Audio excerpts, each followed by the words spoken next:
All right, everybody, I'm here in the Old Town Fitness in Key West, Florida, the biggest gym in Key West, Florida. And what we're doing today is the Redemption Series. I'm with a great guy named Frank Dunne, and his story is amazing. And we're gonna get into his story today, and we're gonna show you why no matter how fucked up you are in life, you could change your life and be better for it. Before I get started, check us out on the YouTube subscription service, check us out on Patreon, and also the Action Crew, where we're helping people every day all over the world. My guest today, Frank Dunne. How you doing, Larry? Pleasure to be here. Pleasure. Welcome to Key West. A little background on you. You came from Ireland at what age? I was about 36, 37. I came to from Dublin, Ireland directly to the United States. Orlando. I ended up in Orlando of all places. But and let's get to your. Let's get right, because the young people are watching. Yeah. When you were in Dublin, were you a fuck up? I was absolutely a nightmare. Absolutely a nightmare. I was well on my way to be a chronic drunk, Larry. Getting into all sorts of trouble with police and family and ex-girlfriends and you name it. So you were fighting? Absolutely. You were in jail? In jail. I was in an old Victorian prison. It was a call I used to have to slop out, where you have the piss bucket in. There was no bathroom, no toilets in the cells. Yeah, they put the bucket in there. They put the bucket, and every morning 800 prisoners would come out and fucking throw their piss and shit into one big sink. Communal sink. What prison was that? This was called Mountjoy, named after Lord Mountjoy. In Ireland? In Ireland, in Dublin. The oldest prison, I think it was 1742 was made, and, you know. But a dreadful place, Larry. I ended up there, nothing serious, all drink related and fighting, acting the bollocks, you know. You know. Let's get into your early life. How was your early life? My early life was great, Larry. I had hard work, and my father was a hard worker, a very quiet man, quintessential Irish man. Went to work every day, came home, Friday handed up the few books to the mom, and she looked after. She was the matriarch. She was the bricks and mortar. She was the mortar that held the whole show together. And he was a very good man, and as I said, a hard worker. I had two brothers, one younger, one older. We were all brilliant. And were you all troublemakers? No, they were. You were the bad. You were the black sheep. I was the black sheep. I was the guy in the middle, and I quickly earned, and deservedly so, earned that reputation, or earned that title, Larry. I was an absolute demon. Put a drink into me, and all bets were off. Okay, so now you just did odd jobs up until anything, right? Anything at all. I was a young man. All my family went to sea. They were all seafaring merchant seamen, and I ran away from home, Larry, at about probably 16. When I say ran away from home, I tormented my mother my father to get me a job at sea. So to put me off the trail and to sort of say, let him get it out of his system, we'll put him on a ship. And I went on a ship as a galley boy, and I was scrubbing pots. And the ship was bouncing up and down, and it was absolutely dreadful. And I think that was the first and the last time I sort of had a good cry for myself, because I was away from. And you're a kid, really? You're a kid. You're 16 years old. Yeah, and I remember I grew up real fast there, because the booze and the women and all sorts of shenanigans was happening on them ships. I was earning more money than my father at 15 and 16 years of age. I was in the union, and they were paying. Seafarers Union, Seafarers Union. They were paying 3 times on. If you worked on Sunday, you got 3 times your dough. You know. So and when you got your paycheck, you got drunk. Yeah, get drunk and spend it, and everything. Went go to Amsterdam and Liverpool. So it's safe to say you were just out of control. I was a young man out of control. My wheel was running riot. Anybody, I was like a tornado, and everybody I touched, would look. What made you come to the United States? United States. My girlfriend at the time filled out 2 green card applications, lotteries they were called at the time, where it was basically a lottery system, and Ireland and America had a great connection. and they allowed extra few lotteries for Ireland, you know. And I says to her, I don't want to fucking go to America. Why do I want to go to America? But she filled, unbeknownst, she filled it out and she put my name into the hat. And we got it. You both got it. We both got the tip. And she said to me, she said, Frank, we're after getting the lottery tickets. She says, I'm going to New York to see my sister and I don't want you to fucking come. But you got the lottery. I got the lottery. So yeah, that's how I ended up in Orlando. I said, I'm going somewhere where the sun is shining and it's been great life for me. Well, you decided to come here. I decided to go to the Now United you were States. still an alcoholic. I was chronic at this stage. I was chronic. Now you started getting in trouble here, fighting police, and all, losing, you know, going to county jails, going to county jails and all that type of thing. Absolutely out of control. Now, I'll jump ahead to the guys. Yeah. You own this beautiful, listen, and I want to tell the audience, as you guys all asked me about my workout routines, and when I did that on Instagram, I was a workout nut. Obviously, I'm not in as shape as Frank anymore, but I'll tell you what, this is the kind of gym that I love. These are what we used to call gyms, not the fitness, and we used to call them pussy cams. That's what we just used to do. And I don't care what you do. I'm not saying if you want to get in shape, get in shape. But this is a gym you come to work out. You sweat. I walked in here and I felt at home. I saw the heavy bags, I saw the weights, I saw the curl bars, I saw the dumbbells, I saw the free weights. That was what I did. I loved it. And it made me feel at home. So you own this. I own this now, Larry. Yeah, I owned it probably about 12, 13 years now. But it's a great way. We're going to get into it. I'm telling you, it's worth a lot of money, and it's a great facility. Key West doesn't have land. It's not like you could say, we'll build another one here. Where are you going to get the land? You can't do that. You come to America. How do you get to Key West? How do I get to Key West? I was. The Orlando dream was busted. I didn't like Orlando. And I was going back home to Ireland. And this guy said to me, he said, Frank, before you go back to Ireland, get a Greyhound bus and go down to Key West and you'll have a great laugh down there. And you had no money. It wasn't not a pot to piss in. Not a pot to piss in. And somehow I scrambled up enough money to get a Greyhound ticket. And I'm walking down, the Greyhound bus used to stop downtown in Duval Street, just over the old police station. I'm walking down Duval Street with everything I owned was in a small bag. Everything. This was everything. And I see an Irish flag hanging outside a bar. And I remember going into this bar, it was called Bogart, and I went into What was the name of the bar? Bogarts in Casablancas. Right, and I walked into this bar, and the guy behind the bar said, oh my God. He was from my home village. He knew who you were. He knew who I was. Wow, you talk about fate. Talking about fate, halfway across the world. And he says, Frank, what do you do? And what do you do? And I said, I don't know what I'm doing. I had no money. At what age are you at this point?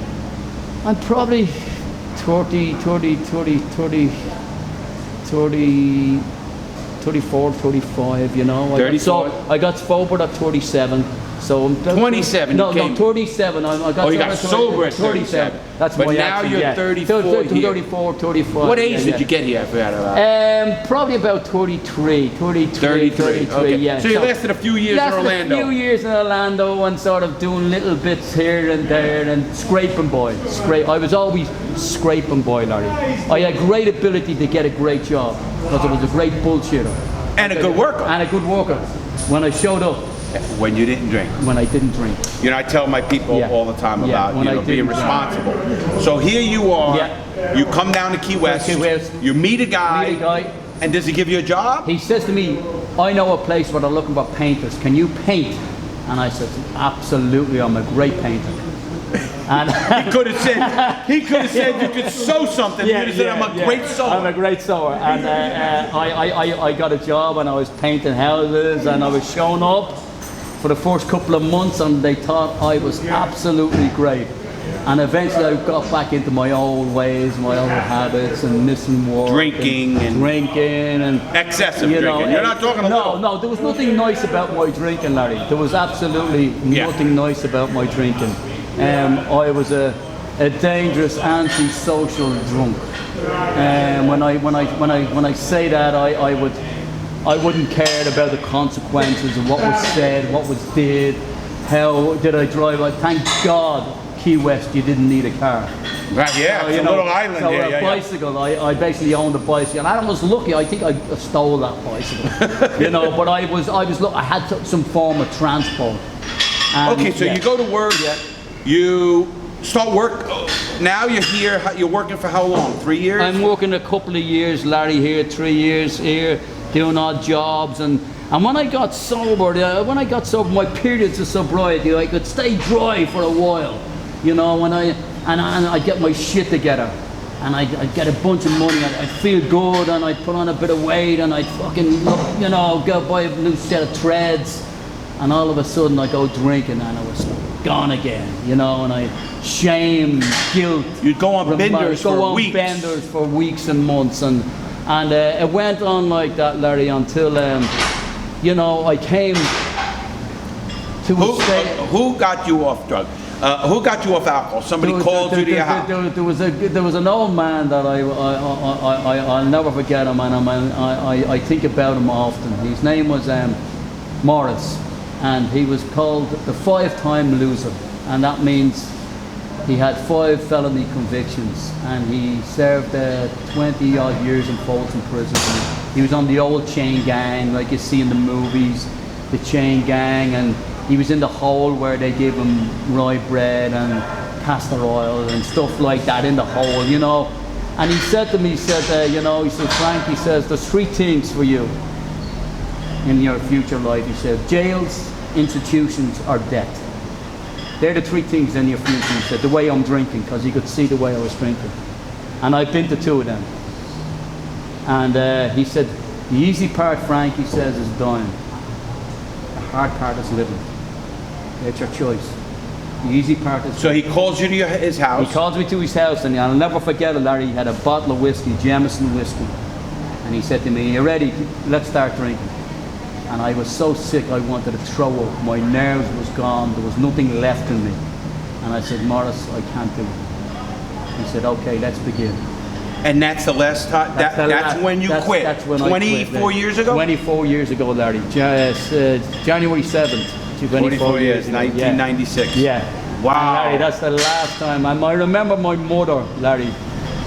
I went home to see my mother. I was always scraping, making excuses why I couldn't get back to Ireland to see my mother. And she was dying. And I went back home sober. And she said to me, Larry, she said, the only thing I ever wanted for you, Frank, was to not drink.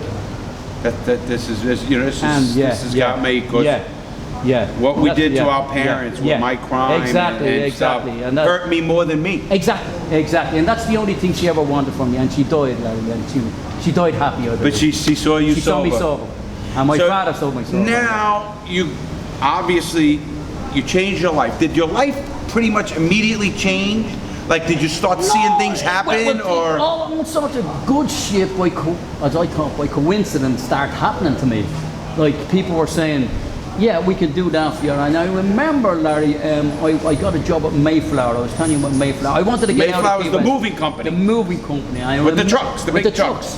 And I remember it was a hard job, Larry. It was moving furniture, bed bugging they call it. And moving all furniture for a lot of the military and stuff like that. And I remember, you know, thinking to myself, I could do this for me. You know, work for myself. If I took the risk, I took a chance. So I went to the bank manager in Indianapolis. And I told them my story. Now, why are you in Indianapolis? And that's where the headquarters was. That's where I've done all my... For Mayflower? For Mayflower, yeah. And you were driving for them? I was driving for them, 18-wheeler, all across the United States. And I remember when I went and I made an appointment to see the bank manager. And I walked in and I had a business plan on the back of a little piece of paper.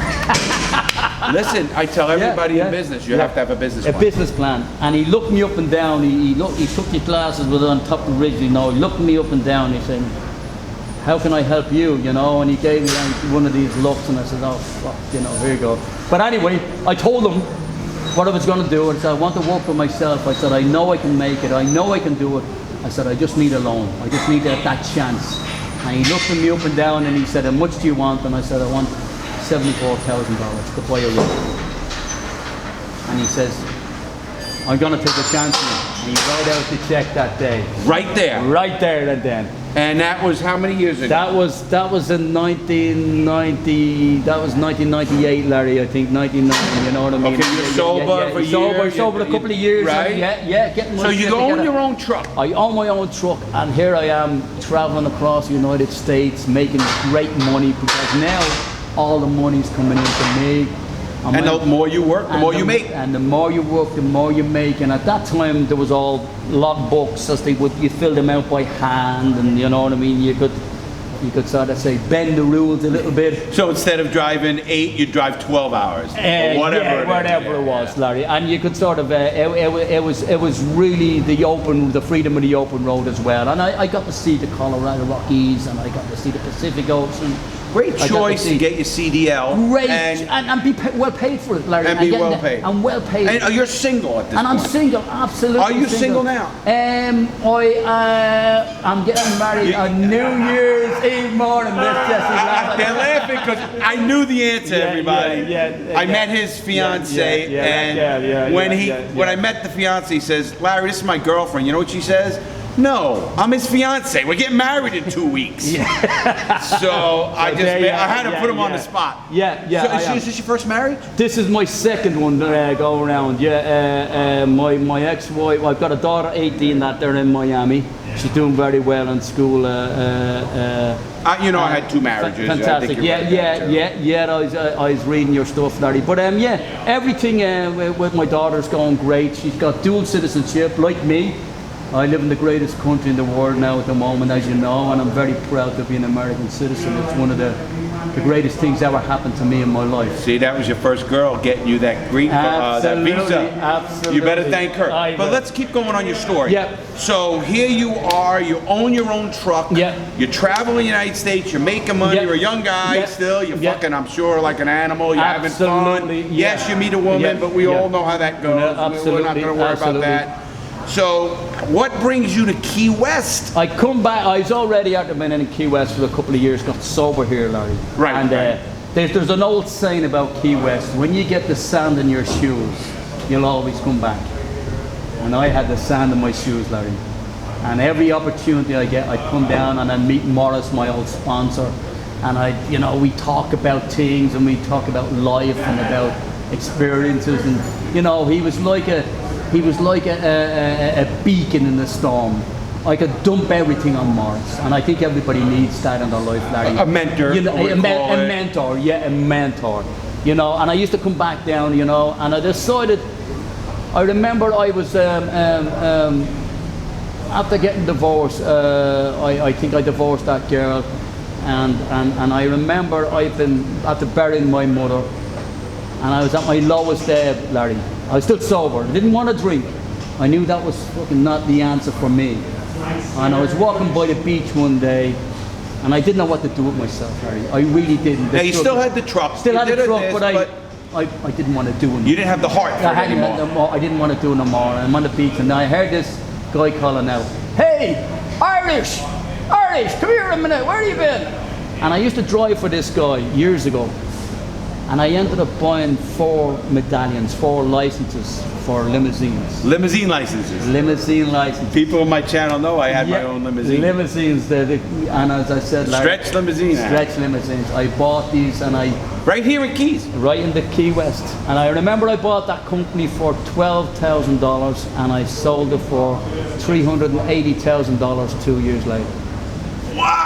What a success story! That is alone. The reason is why, Larry, I worked hard, I dressed right, I showed up and made contracts, and I done a lot of sort of work, when other people refused, I got stuck in and did it. And people seen how the company was growing. And I was a member of this gym. I was just like an You were just a member of this gym? Just a member of this gym. And I remember 2 companies were bidding outside the door from my company. Oh, for your limousine company? They were right out here? Right outside the store, they were bidding. And this guy said to me, "I'll give you cash." And I remember thinking, cash is king. Yeah, I say that. I have a shirt. I have one of my merch, it's called merch, is cash is king. Cash is king. Well, Larry, Cash was king that day, and I said, absolutely, let's do it. And I remember I'm on the bench about 3 days later, and this guy comes over. Poor Courtney now passed away, and he said, Frank, I'm selling this gym, and he said, I want you to buy it. Now, you already just sold your company. I've already just sold a company. So you got a few dollars, but you're still thinking, what am I going to do with my life? What am I going to do? And I don't know. You're a young man at that time. I don't know anything about the fitness business. You're 40-something years old. Yeah, I remember Larry thinking, what do I do? How do I sort of make this happen? And I remember thinking to myself, why not? You know what I mean? Why not? I'll give it a go. I'll give it a go. I'll give it a go. And there was we got a piece of paper. We wrote out the contract by hand. I split my hand, shook his hand, and the deal was done. And I remember lying in bed that night and say, now I own a gym. What's next? What'd you pay for it? Do you want to say? $33,000. $33,000, and this property's worth $2 million? Probably. I love Probably. Listen, probably, your redemption story for all you guys out there, close or whatever. Yeah. This is a great story because you're seeing a man who's hardworking, made his mistakes, never gave up, and guess what? Now we're going to talk about how he helps people and what he does as a gym. First of all, you're here. You live here. I live here, Larry. Do you come in every day? Every day, I show up every day. I'm here most mornings. Working out? Working out. I do a little bit, Larry, yeah, I do. Not as much as I used to, but you're in great shape. Thank you. We're not bad shape for guys. Even me now. I'm 61, Larry, yeah, and you know what I mean? Both of us, yeah. I mean, I tell you what, I'd say we could all our own. We could do that, I'm sure. It's funny because when Frank was showing me around, he says, Larry, you're not bad, but I know how bad I am. He knows what I mean.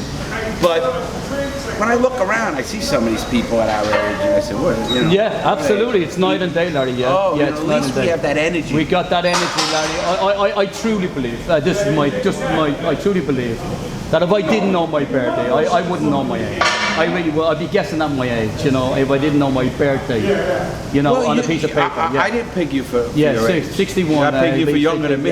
Well, there you go, 1960. And he's a year older than me. I'm 61. Absolutely. And which is okay. You know, we're looking at people, and we wanted to do these redemption stories because I want to show you guys, everybody who watches this channel, tell me about, hey Larry, you've changed your life. You were in prison for 12 years.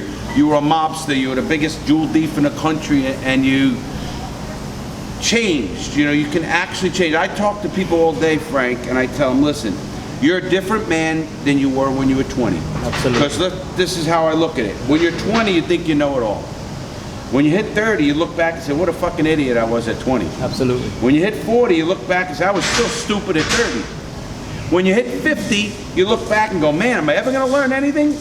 When you hit 60, you say, man, I'm still fucking learning. Look at me with YouTube as an older guy. Absolutely. You with what you're doing. Absolutely, Larry. You learned the gym business on the fly. On the fly, Larry. And now you have guys that help you, to staff you, people, whatever like that. Larry, How is the gym doing? The gym is doing great, considering what's been going on in the United States or all over the world, for that matter. And I do see, just to let everybody know, I see cleaning equipment all over the place. It's all over the place. All over the right place. here, and everybody's here to do that for the virus, just to let it I'm sure. We're an old hardcore gym, Larry, as you know yourself. It's very hardcore. I've been offered a lot of dough to change it and to stick a franchise name. Put an LA Fitness name. Something. And I stuck to my guns. There's a lot of blood, sweat, and tears gone into this place, Larry. These floors are walk bare, you know, and that's a lot of me at 2 o'clock in the morning. You know what I mean? You know, well, Frank was taking me around, and I'm going to show you guys too. Here's some footage. As you can see, these are equipment that has been built, and he was offered $9,000 for this machine I'm showing you right now. $9,000. This other equipment, and it was made by a Coastie. Coastie. The artist down here, Key West is very artsy, to let everybody know that. There's a lot of eccentrics and artsy from back in the day with Ernest Hemingway, Ernest obviously. Hemingway, yeah. But I was down here, in 1979, 80. Oh, wow. When the Wow. Freedom Flotilla The with flotilla the Cubans. with the Cuban I was flotilla. the first boat here, and I have a heart for Cubans. Wow. Because I picked up poor people with their families, Yes. and infants. Yes, and it indeed. breaks my heart. I picked up dead bodies that way, and I was the first boat in the hold. They called it the Mariolito The boat. Mariolito, yeah. Larry, as you know, we're only 90 nautical miles from Cuba. Right, absolutely. Havana is our closest neighbor. Miami's 160 miles. Havana, Cuba is 90 miles. Wow, is that amazing? Havana, we are nearest. Havana is probably closer to our nearest Walmart. You know what I mean? Oh wow, that's true. You don't have a Walmart until you get to Homestead. We don't get it until we get to Homestead. So so the Cuba connection down here is absolutely immense. Some great. My first wife was Cuban American, and as I said, it's the flavor, as you know. It's a very easy-going place, Larry. Very. I love the easy, Keys. I come down to let you know we're going to be coming and seeing each other a lot. Absolutely. I come to the Keys a lot. When I was living in Fort Lauderdale, I was down every month. Yeah. And I'd come the whole way. I mean, stop at Almirada, stop wherever. Marathon, But always the Key West, Fantasy Fest, have the fun, Absolutely, do it. Listen, Fantasy Fest, they run around here with painted tits and asses and cocks, anything you want. You got it. This is Key West. But it is a great place. Yeah. And if you respect the place, they respect you. They won't bust your chops for nothing. Absolutely. I've never been stopped. Absolutely, Never Larry. been harassed or anything. Live and let live, Larry. As I said, I love this saying, if the shoe fits, wear it. Don't expect me to wear it though. You wear it all the time as much as you want, And, you see certain things, especially me from Ireland, when I came down here first, I said, oh my God, look at this guy, and now it's sort of like, so what? What do you give a shit? I talk, on my channel, I have a rule. We don't judge anybody. No. Who the fuck am I? An ex-felon, bad felon. Absolutely. I got the most convictions in a federal prison I was in. I'm a 6-time felon. 6 times. I have a very bad record. Violence, this, that, organized crime, guns, everything. And I beat a life sentence with my law degree. I beat my life sentence. Wow. But my goal is not to judge. Who am I to judge? Who are you to judge? Absolutely. Listen, absolutely. I look at it this way. You respect me, I respect you. That's all, Larry. And Larry, I have found that in my life in the United States, again, I repeat, the greatest country in the world, by far. I've traveled the world, Larry. I've been fortunate enough to do that with what I do. And I've always found that. We went to Sturgis with my brother in 2019. He's from Australia. And he met me in Miami, and we went on 2 Harleys up to Sturgis. And that's in South Dakota. South Dakota. And we were at this motorcycle festival. And I remember saying to him this thing. I said, John, there's 500,000 bikers here. We didn't see one arrest, one argument, one fight. And I said, this is the real American thing. Everybody's drinking and fucking. Everybody's drinking and fucking, and not one cross word. And I remember thinking, he got to see the America that I know. Not what the shit that you see in the TV and all that type of thing. The real America. Like you, me, Jesse. That's the real people. I looked at my life like that, why I don't judge.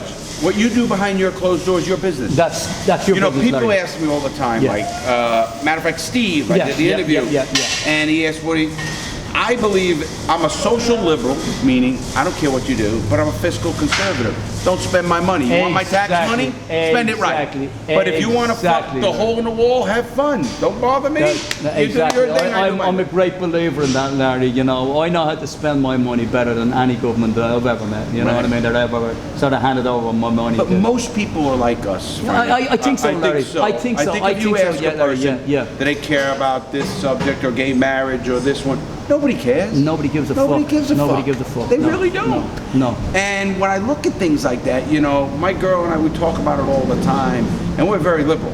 and in that regard. In that regard, yeah. But yeah, we're yeah. socially liberal, but fiscally conservative. I don't want my taxes raised. I don't want all the bullshit and all the crap that they do. Leave us alone. You know, you want to be free? What a concept. That's Leave a us great alone. And we'll all have fun. Yeah, yeah. But now I want you to, you're now at the pinnacle of your life, you're 61. Where do you see yourself in the next 5 years? In the next 5 years, we know, me and Raquel, you know what I mean? I'd like to sort of continue, Larry, in some way in the fitness business. I really would.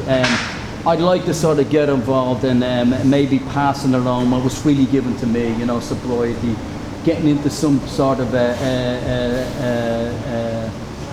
program like that. Well, you're helping kids now. Yeah. We had a program here where instead of the judge was sending the younger kids up to Central Florida, and you know they weren't having a great time up there when they went up there. So we had a program years ago, and I fell away where we used to bring the kids into the gym. Get out that energy. Get out that energy, and sort of. I think what's wrong, Larry, with a lot of the generation, and that you know me as well. When I was growing up, I call it God. It's called God, good orderly direction. I just needed to be turned around and sort of say, put in the right direction. Well, you had very important people in your life. Exactly. You had Morris. Yeah, we had Morris. You know, and he was he'd been in the system, in the penal system, and he sort of, you know, he was like yourself, Larry. You can't bullshit a bullshitter. Exactly, and I tell people that all the time. And he called it my program, the reality check program, is the #1 program in the country. Wow. And you know why? Because kids can spot bullshit a mile absolutely. away. And I don't bullshit them. Absolutely. I tell them, listen, absolutely. I watched the guy get his ass cut from the top of his ass to his balls with a razor blade and raped. You want to watch that? I was in maximum security prisons. I had to hide a knife up my ass in a fucking suitcase. I had to do things that you would never want to do for survival. Yeah. I've been stabbed twice, I've been shot, and I stabbed 2 people. You think I wanted to do that? I did it to survive. And you'll do what you have to do to survive. We all will. But we need to direct those kids exactly like without bullshitting them. Just tell them the truth. Tell them the truth. You know, when you were younger, I tell people, you know what? Who's the parent? And they go, what do you mean? I go, you're the parent. Tell the fucking kid the truth. Exactly. You got experience. Listen, what I tell parents all the time, and you'll understand. Yeah. We're not smarter than these kids today. They know how to do phones better than us, computers than us. Oh yeah. What they don't have over us is experience. Experience. You went down a rough life. Yes. You changed. So you're gonna tell them what it's like to be on the fucking floor in your puke, in your piss and shit. Yeah. And they need to hear the truth. Yeah. They don't need to hear the sugarcoat. You're a successful businessman now. Yeah. But to get there, you went the hard route. Every step that I took, Larry, it seemed like at the time there was 2 steps back, but I kept at it, Larry. Persevered. You know, I persevered, and it became a passion with me, Larry. You know, I would not go back to where I came from. I couldn't. I'd rather fucking die, you know. And I found, you know what I mean, that gave me an inner strength. When things were going wrong and things were going hurricanes, and they lockdowns, and they will. In everybody's life. I tell everybody, you know what I tell a young person, you're gonna like this. I say, listen, you're getting out of jail, I wanna help you, but guess what? I wanna see you when shit's not right. It's easy to be good when everything's great, you got money in your pocket, everybody's this. Feeling good, Be good when it's rough. When it's rough. Don't go back to crime. I made a lot of money. I was worth millions of dollars. It would have been easy for me to go back to that route if I wanted to. And I always said, I will struggle and do what I have to do not to go back. That's the difference with young people. They can't, anybody who makes a mistake, and you, it would have been easy for you to say, fuck, give me a bottle, I'll have fun, I'll fucking drink, because when you're drinking, you're feeling good. You're feeling good and happy, and but you wouldn't be where you are today. Larry, I tell a guy, you know, I told a guy one time, you know, he was having a hard time, you know, and he used to come in and out of here, and then he'd go wild, and I'd read about him in the paper, and all the other stuff that, you know, would happen. And I said to him, I said, Tony, you know, it's time to, you know, grow a backbone and leave your wishbone outside the door, man. I says, because you're wishing your fucking life away. You know, the world judges you on your actions, not your intentions, right? Your actions. You know, they show me the sermon. Don't preach me. Show me the fucking sermon. Show me what you can do. And unfortunately, you know, the kid, you know, didn't pan out, but that's okay. And whatever. But you know, Larry, it's like everything in life. You know, stuff that comes easy. There's no appreciation. My father used to say that. He said, Frank, work for it. You know, I want the car, Daddy. I want the second-hand car, Dad. You know. He said, I know where they're looking for a worker. You know. Save your money. Do what you gotta do. Or whatever do what you gotta do, Larry. And there's you know, there's a certain gratification in a man or a woman going out and doing a full day's work, Larry, and sitting back and cracking a beer. You know, I love the song Alabama, 40-hour work week. But besides that, you are the epitome of having setbacks, keeping going, trying, believing in yourself. Everything I'm promoting on this channel, myself, and it's the Redemption Act. You redeemed yourself. Absolutely, Larry, I believe. Without quitting. No, I can't quit. You could have quit. You could have been a guy who's on Social Security and doing this shit, and not give a shit, and be a drunk somewhere, and, you know, like you said, making a few bucks or whatever it is. But you became a success. And I want people to know that. And I'll tell you what, you come down to Key West, you come to Old Town Fitness, right? It's right on Truman. It's 1010 Truman. You can't miss it. It's US 1 right down to the water. You come here, you say hello to him, and I'll bet he'll talk to you. He'll give you advice. Will you? Absolutely. Because you might get some young people to come in. I hope so. And we have fans here in Keys. Yeah. Yeah. I get people, hey, I live in the Keys, I've been following you. Absolutely. Stop over to see Step Frank. They can talk anytime, 24 hours a day, Larry. Because I'm going to be here when I come down. And I need to work out with you. Yeah, we're going to get back in shape, Larry. Definitely. We're going to get that definition on you because your arms are like monstrous. You know what I mean? They used to be real big. But as I said, we get that definition on. Yeah, I well believe that. And I said, get that definition on, you know. And as I said, when you sort of come into a place like this, Larry, you know, the energy. You're nearly walking 2 foot off the ground. You know what I mean? Yeah. I want to hit bags. I want to go back to my fight days. Although I know I can't. You know, these kids that, you know, I was telling a friend of mine, I said, we were going, I said, listen, these kids are good. Don't let me hit them once, because then they're done. But if I miss, I'm done. They got the speed, the endurance. Larry, I used to find out, there's a big guy who used to do the doorman. He'd say the same thing. He says, if I missed him, he said, it's all over. Yeah. But if I grab him, it's over. It's over. Exactly. Yeah, there's only one result. That's what I said. If I get you, or I hit you, I get hit like a tank. And as I said, we have a rugby team down here as well. Oh, rugby. Rugby, you know, Key West rugby team. And they're in the same sort of, you know, always asking me to go out and stuff like that. But I can't. You don't want it to be an injury. We both can't. And I know. But you know what? We can live through these kids. Absolutely. And help them. And give them our advice. Absolutely. You know, I was in the gyms when they were, like you said, we were drinking cartons of milk. Cartons of milk. We didn't have all this shit they got today and all this crap. Now it's all this crap they have. We just didn't have that. We didn't have it, Larry. And I remember, you know, as I said, I remember growing up back in Ireland, you know, coming into an old school gym or something like that. Freezing cold. You'd touch the plates, your hands would be numb from the cold.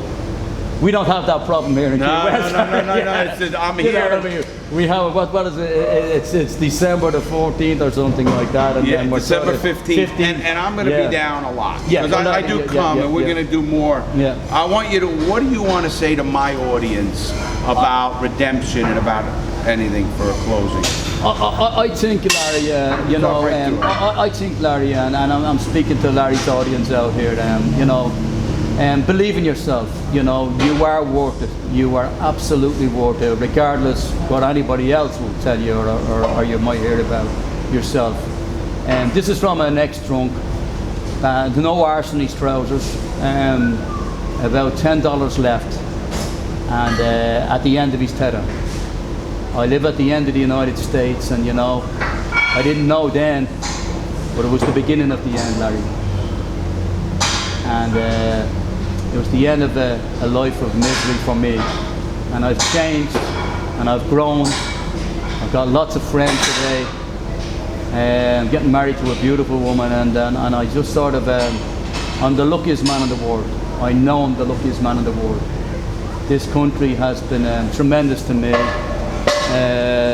very giving, and as I said, I want to give back. And any young guy that's having a problem, young guy or young girl, or comes in, they'll always have a place to sit down. I'll always lend an ear to them, Larry, because that's what happened to me. Somebody had the time to listen to what was going on, and my life changed. You know, I want to tell the audience, you know, I love this new series, the Redemption series, and we're doing more of that and different kind of stuff. We need to highlight more people who went through their troubles, changed their life, became successful. And success isn't just about the money. He's a success here in his heart and his head and his life with his new wife coming up. There's his real success. Money comes and goes. You know, that's part of it. But he's also leveled to that level where he is a success. So I want you guys to think about what you're doing, making the good choices you are. Don't do the crime I did to get, you know, through that life. Look at my life now, how I try to help people, and so does Frank right here. I want you guys to pay attention to what he said, because this man has been through ups and downs like I, and that's why we connected so easily. And I want you guys to make sure you make good choices. Have a great day, stay strong, never give up. Take care.